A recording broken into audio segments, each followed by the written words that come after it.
Easy peasy snack idea. So literally pizza crackers. So it's literally what it sounds like. So I already put the crackers down and then I dollop sauce on each one. Shredding the cheese right now, or you can just slice it. I've done that before too. And just apply it like a pizza crust.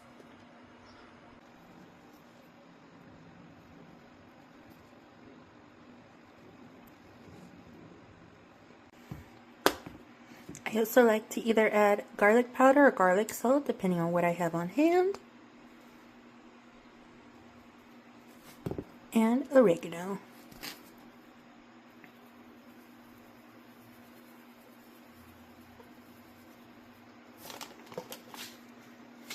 Okay, and I usually like to stick mine for a minute and 30 seconds. But you can do it for however melty you want it. I would just avoid going too long because I feel like the cheese like burns almost in a way. So yeah, but that's all to it. An easy peasy snack. Hope you guys enjoyed. Bye.